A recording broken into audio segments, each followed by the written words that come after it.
आपका अपने YouTube channel में। तो आज हम बात करेंगे, आपको बताएंगे कि जनरल कंपटीशन का, जैसे इस बार बीपीएससी का जो एग्ज़ाम हुआ है उसका कुछ क्वेश्चन 25 क्वेश्चन आपको हम अभी कुछ समय में बताएंगे। जैसे देखिए, पहला क्वेश्चन उसमें आया था कि भारत छोड़ो आंदोलन के दौरान इसमें से, जैसे 4 ऑप्शन है, मतलब इसमें से कौन हजारीबाग जेल से फरार हुए थे। जैसे पहला ऑप्शन आपको है सच्चिदानंद सिन्हा। सच्चिदानंद सिन्हा आपको जैसे जानते हुए कि ये संविधान सभा के अस्थायी अध्यक्ष थे। ऑप्शन बी में है आपको जयप्रकाश नारायण, सी में है जगजीवन राम और डी में है रफ़ी अहमद किदवई।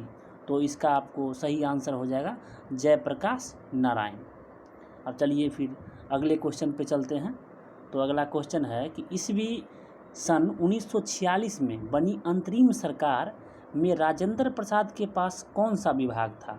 तो जैसे देखिए, इसमें आपको ऑप्शन में दिया हुआ है, ए में आपको वित्त विभाग, बी है रक्षा, सी है आपको गृह विभाग और डी है खाद्य एवं कृषि विभाग।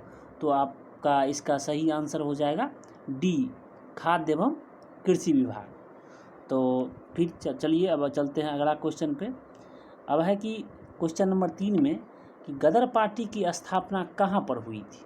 तो इसमें जैसे देखिए ऑप्शन में दिया हुआ है कि जर्मनी, उसके बाद फिर आपको संयुक्त राज्य अमेरिका, उसके बाद है फ्रांस और इंग्लैंड। तो इसका सही आंसर हो जाएगा आपको संयुक्त राज्य अमेरिका, जो कि सैन फ्रांसिस्को एक जगह है संयुक्त राज्य अमेरिका में, वहाँ पे इस पार्टी का गठन हुआ था। अब फिर चलते हैं अगले क्वेश्चन पे। तो अगला क्वेश्चन है कि अनहैप्पी इंडिया पुस्तक के लेखक कौन है। तो इसका ऑप्शन जैसे देख लीजिए, 4 ऑप्शन में पहला ऑप्शन आपको है बाल गंगाधर तिलक, दूसरा है एनी बेसेंट, तीसरा आपको लाला लाजपत राय और चौथा नंबर है ए.ओ. ह्यूम। तो जैसे देख लीजिए, इसका सही आंसर आपको हो जाएगा 4 नंबर क्वेश्चन का सी, लाला लाजपत राय। तो इसमें जैसे आप अगर चाहिएगा कि इसका और टॉपिक के बारे में कुछ जानकारी हम प्राप्त करें, तो इससे भी हो सकता है। जैसे कांग्रेस पार्टी की स्थापना हुई थी तो उसका स्थापना ए.ओ. ह्यूम किए थे। फिर एनी बेसेंट के बारे में पता कीजिएगा, तो कांग्रेस के सबसे पहली महिला अध्यक्ष जो थी वो आपको एनी बेसेंट बनी थी, जो कि एक विदेशी थी, या आयरलैंड की रहने वाली थी। और अगर इंडियन का बात किया जाए कि प्रथम महिला जो आपको बनी थी कांग्रेस का अध्यक्ष, तो वो थी सरोजिनी नायडू, जिसे भारतीय कोकिला के नाम से जाना जाता है। अब फिर आप क्वेश्चन नंबर 5 में देख लीजिए, क्वेश्चन नंबर 5 कि तीनों गोलमेज सम्मेलन में किसने भाग लिया था। तो जैसे इसका देखिए, पहला ऑप्शन है कि मौलाना अब्दुल कलाम आज़ाद, फिर आपको बी नंबर में है मदन मोहन मालवीय, सी नंबर में है बी.आर. अम्बेडकर और डी में है महात्मा गांधी। तो जैसे इसका सही आंसर हो जाएगा आपको बी.आर. अम्बेडकर। और आपको एक बात और बता दें कि महात्मा गांधी जो थे वो आपको दूसरा गोलमेज सम्मेलन जो हुआ था 1931 में, उसमें भाग लिए थे महात्मा गांधी, सिर्फ दूसरा गोलमेज सम्मेलन में। चलिए अब फिर चलते हैं अगले क्वेश्चन पे। तो अगला क्वेश्चन जैसे है 6 नंबर में कि ईस्वी सन 1876 में इंडियन एसोसिएशन की स्थापना किसने की। तो इसमें देख लीजिए, जैसे ऑप्शन है कि ऑप्शन ए में है सुरेंद्र नाथ बनर्जी, बी में है चित्तरंजन दास, सी में है W.C. बनर्जी और डी में है अरविंद घोष। तो इसका आपका सही आंसर हो जाएगा सुरेंद्र नाथ बनर्जी। तो अब फिर चलते हैं अगले क्वेश्चन पे। तो अगला क्वेश्चन 7 नंबर में है कि ईस्वी सन 1857 के विद्रोह के नेता कुंवर सिंह किस स्थान से संबंधित थे। तो ये आपको जैसे ऑप्शन में दिया हुआ है कि ग्वालियर, एक मिनट, जैसे इसमें दिया हुआ है आपको कि ग्वालियर है, फिर आपको जगदीशपुर है, झांसी है और एक लास्ट ऑप्शन में मेरठ दिया हुआ है। तो इसका सही आंसर आपको 7 नंबर क्वेश्चन का हो जाएगा जगदीशपुर से थे। मतलब ये कुंवर सिंह कहाँ से थे, तो जगदीशपुर से। अब चलिए चलते हैं क्वेश्चन नंबर 8 पे। तो 8 में है आपको कि पीयूष ग्रंथि स्थित होती है, मतलब कहाँ पे स्थित होती है पीयूष ग्रंथि, उसके बारे में बताना है। तो उसमें आपको जैसे ऑप्शन में देख लीजिए, ऑप्शन ए में है आंत में, बी में है लीवर में, सी में है आपको मतलब 3 नंबर में है किडनी, और 4 में है मस्तिष्क में। तो इसका आपको सही आंसर हो जाएगा मस्तिष्क में। पीयूष ग्रंथि मस्तिष्क में स्थित होता है। अब चलिए फिर चलते हैं अगले क्वेश्चन नंबर 9 पे। उसमें है आपको कि सार्वभौमिक स्वीकार रक्त समूह है, मतलब ऐसा कौन सा समूह है रक्त का जो सभी रक्त को ग्रहण कर सकता है। तो उसमें आपको हो जाएगा जैसे इसका देखिए, ए में है आपको ए, बी में है बी, और आपको सी में है ए बी, और डी में है ओ। जैसे इसमें देख लीजिए, इसका सही आंसर हो जाएगा आपको ए बी 3 नंबर। और एक बात और आपको बता दें, 3 नंबर इसका आंसर हो गया कि ये जो मतलब ये रक्त समूह ओ जो होता है, जैसे इसमें स्वीकार करता है ए बी, और ओ आपको सर्व मतलब सभी को रक्त दे सकता है, किसी भी ग्रुप को रक्त समूह ओ दे सकता है अपना रक्त। उसके बाद फिर अगला क्वेश्चन है क्वेश्चन नंबर 10। उसमें है कि निमोनिया एक संक्रमण है, तो ये संक्रमण कैसे फैलता है उसके बारे में आपको बताना है। तो इसमें होता है ये फेफड़ा में मतलब फैलता है, फेफड़ा का ये बीमारी है, फेफड़ा में ये आपको होता है, जैसे ये ऑप्शन नंबर 4 में दिया हुआ। तो ये इसका सही आंसर हो जाएगा आपको ऑप्शन 4। फिर अब चलते हैं क्वेश्चन नंबर 11 पे। उसमें है कि दर्पण के सामने खड़े एक व्यक्ति को अपना प्रतिबिंब अपने से बड़ा लगता है, इसके तात्पर्य है कि दर्पण का प्रकार। आप देख लीजिए, जैसे आप जानते होइएगा कि अवतल दर्पण ही एक ऐसा दर्पण है जिसमें आपका प्रतिबिंब बड़ा बनता है। फिर आप समतल दर्पण में देख लीजिए, उसमें बराबर बनता है, उत्तल में आपका प्रतिबिंब जो छोटा बनता है। इसलिए इसका सही आंसर जो हो जाएगा वो हो जाएगा अवतल दर्पण, ऑप्शन 1। अब अगला क्वेश्चन पे चलते हैं, क्वेश्चन नंबर 12 पे, कि रात के समय में खुले आसमान में तारे के टिमटिमाने को किससे समझाया जा सकता है। तो जैसे इसमें देख लीजिए ऑप्शन क्या क्या है कि प्रकाश का अपवर्तन होगा, परावर्तन, या फिर प्रकाश का अपवर्तन, या प्रकाश का ध्रुवीकरण, या प्रकाश का व्यक्तीकरण। तो इसका सही आंसर आपको हो जाएगा प्रकाश का परावर्तन। प्रकाश के परावर्तन के कारण ही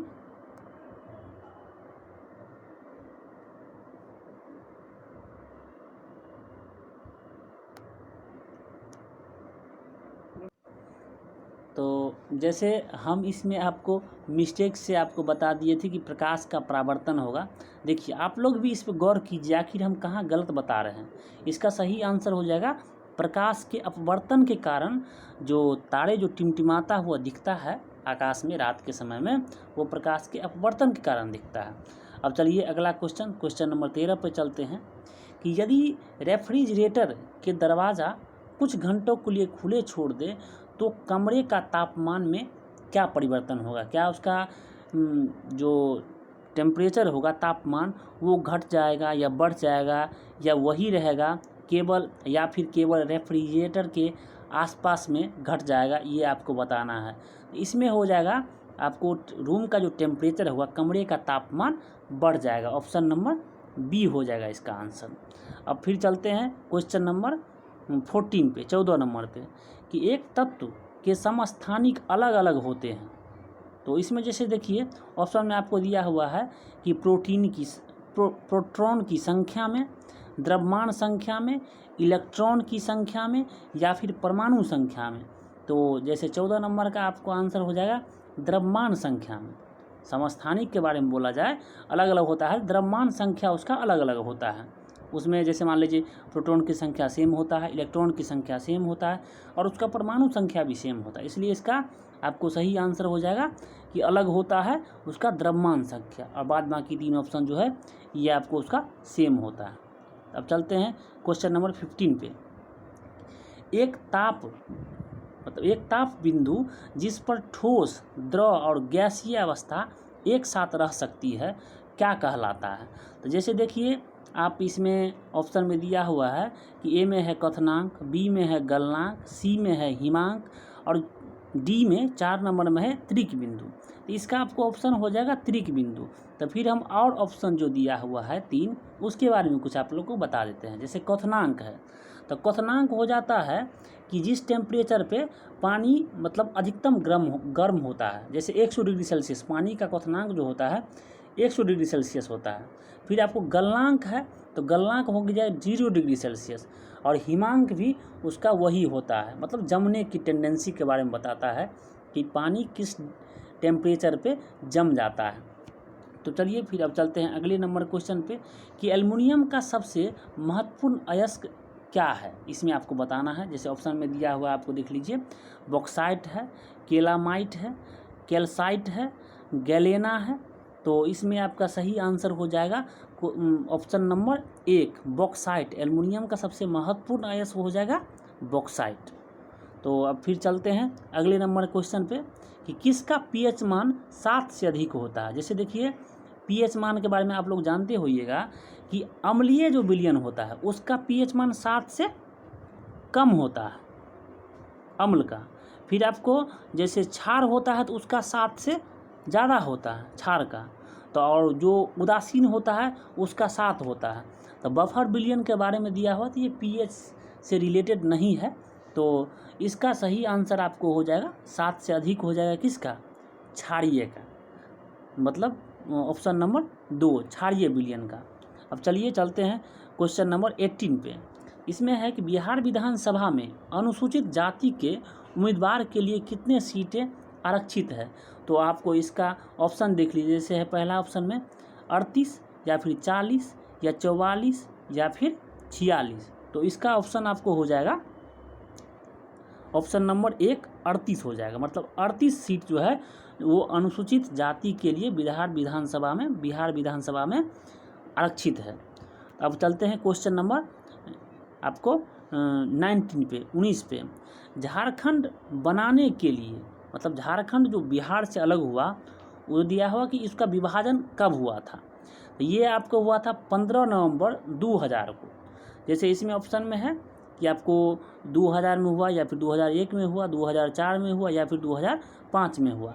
तो इसका आपको आंसर हो जाएगा 2000।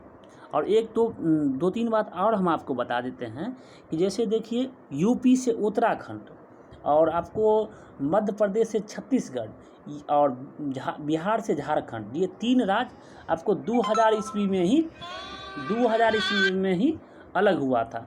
तो जैसे आपको छत्तीसगढ़ हुआ था 1 नवंबर को, उसके बाद 9 नवंबर को उत्तराखंड हुआ था और आपको झारखंड जो हुआ था वो 15 नवंबर को अलग हुआ था बिहार से।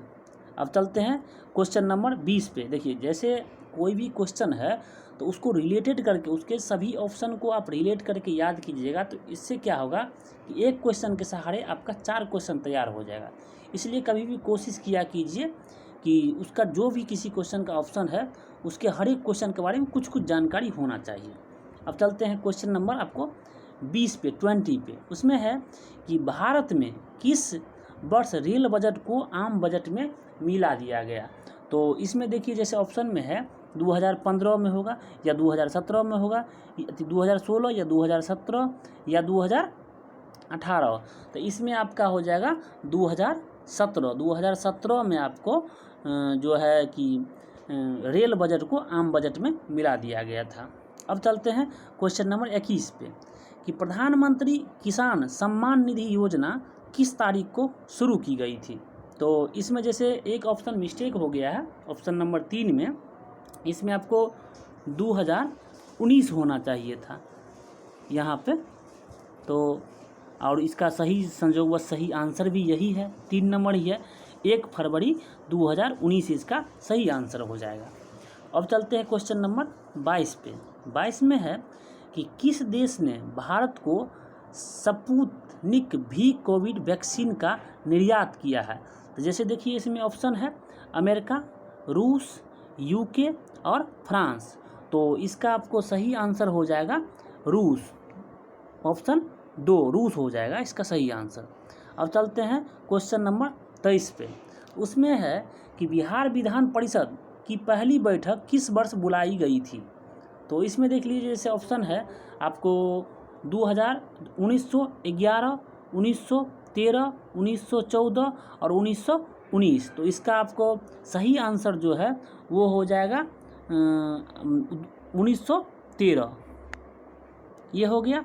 अब चलिए क्वेश्चन नंबर 24 पे, बोध गया में किसे ज्ञान की प्राप्ति हुई थी। इसमें जैसे ऑप्शन में है आपको महावीर स्वामी, फिर गौतम बुद्ध, सीमांदर स्वामी, गुरु गोविंद सिंह। तो इसका आपको सही आंसर हो जाएगा गौतम बुद्ध, ऑप्शन 2। अब चलते हैं क्वेश्चन नंबर 25, जो कि आज के वीडियो का लास्ट क्वेश्चन है कि शेरशाह सूरी का मकबरा कहाँ स्थित है। तो जैसे इसमें ऑप्शन में आप देख लीजिए, सासाराम है, मनेर है, सीतामढ़ी है और पावापुरी है। तो इसका सही आंसर आपको हो जाएगा सासाराम, और सासाराम ये बिहार राज्य में स्थित है। और हम आगे, तो आज का ये वीडियो समाप्त हुआ यहीं पे, और आगे फिर अगले वीडियो में बताया जाएगा। और एक बात आप लोगों को बता दें कि अगर जैसे मान लीजिए आपको अगर किसी भी टॉपिक पे या किसी सब्जेक्ट में या किसी सब्जेक्ट का आप अगर क्वेश्चन चाहते हैं इस टाइप में PDF रूप में, और उसके बारे में हम आपको बताएं, तो आप प्लीज़ कमेंट सेक्शन में ज़रूर बताएं। और इसी तरह के जानकारी के लिए या GK GS के किसी भी टॉपिक के जानकारी के लिए आप इस चैनल को सब्सक्राइब कर लीजिए और बेल आइकन को दबा लीजिए, ताकि जो भी वीडियो इस पर अपलोड हो उसका नोटिफिकेशन आपको बहुत जल्द मिल जाया करेगा। तो धन्यवाद, फिर मिलते हैं अगले वीडियो में।